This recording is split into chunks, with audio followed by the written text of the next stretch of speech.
Welcome to S in classes. This is Neha Khurana. So guys, आज का मेरा टॉपिक है क्लास 7th एनसीईआरटी सिविक्स, जिसमें मैं आपसे डिस्कस करूंगी आज लेसन नंबर 1। और टाइटल आप अपनी स्क्रीन पर देख पा रहे होंगे, समानता। गाइस, मैंने आपसे क्लास 6 की सिविक्स बिल्कुल जो है डिस्कस कर ली है। नीचे आपको डिस्क्रिप्शन बॉक्स में उसका जो है लिंक मिल जाएगा, तो चैनल को आप लाइक शेयर सब्सक्राइब कर लीजिएगा लास्ट में। तो चलिए गाइस, आज की वीडियो हम शुरू करते हैं।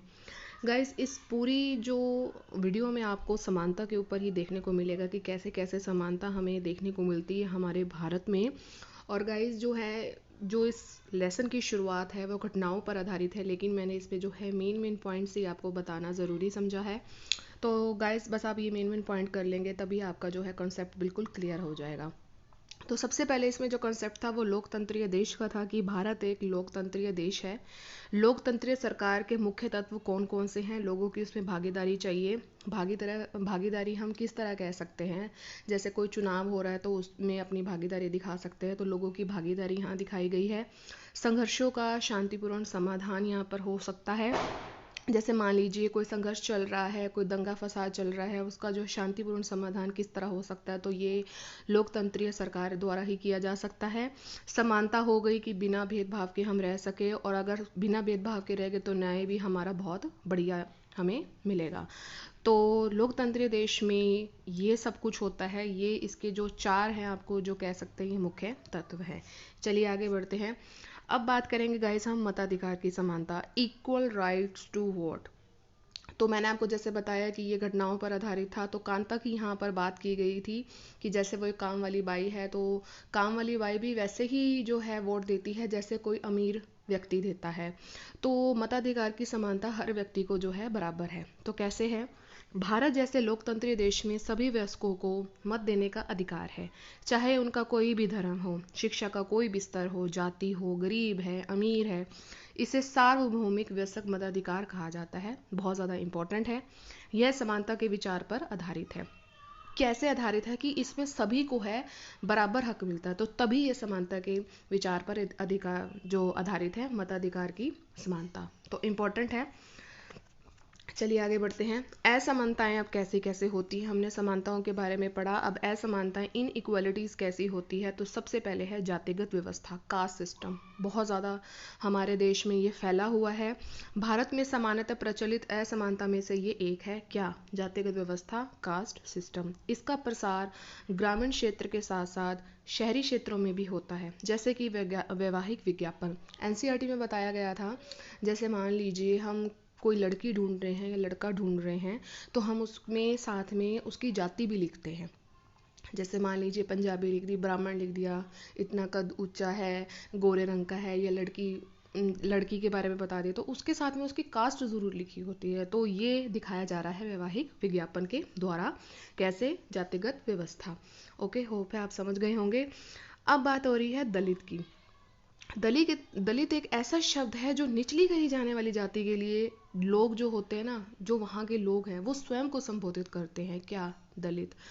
दलित का अर्थ होता है कुचला हुआ, टूटा हुआ, तथा इस शब्द का इस्तेमाल करके दलित यह भी संकेत करते हैं कि पहले भी उनके साथ बहुत भेदभाव हुआ था और आज भी हो रहा है। समझ रहे हैं? जहाँ पर भी आपको ये वर्ड दिख जाए तो इसका मतलब क्या है कि उनके साथ कहीं ना कहीं पर भेदभाव हो रहा है।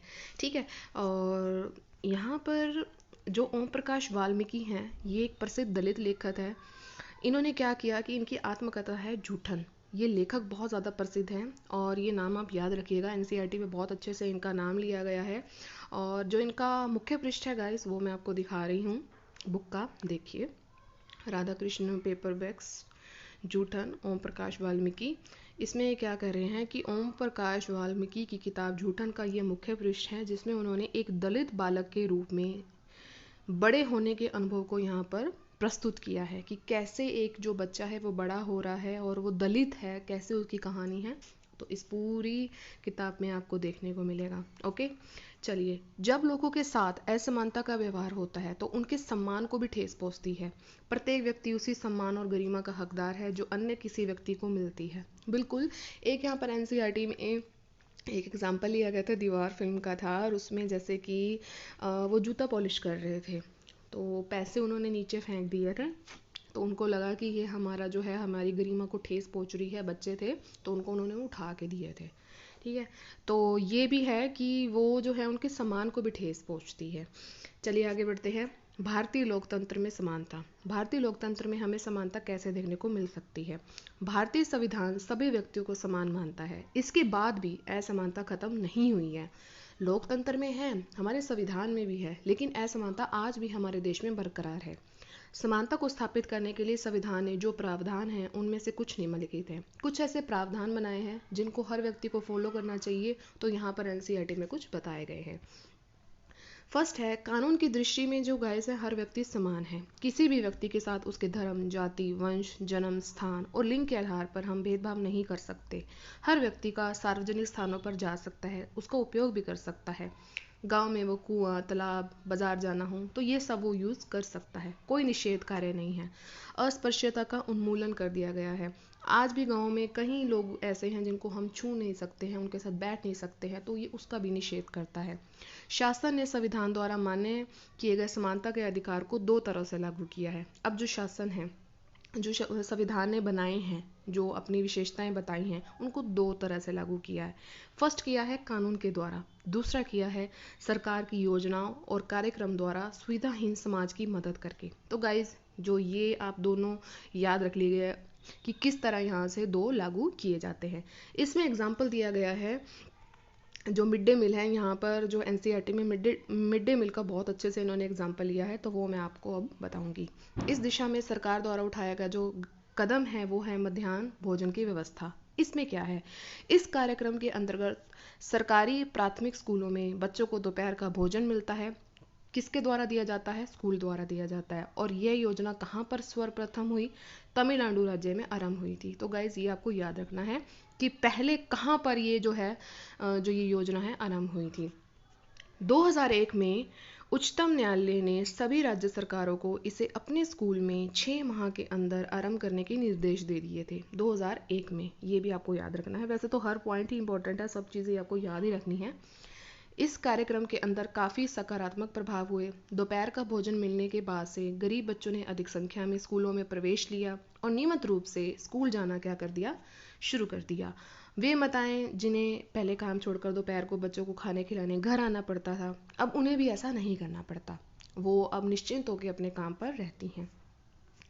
जातिगत पूर्वाग्रह को कम करने में भी सहायता मिली है, क्योंकि स्कूल में निम्न व उच्च जाति के बच्चे के साथ साथ भोजन करते हैं। दोनों ही जाति यहाँ पर इकट्ठे बैठकर एक साथ भोजन करते हैं।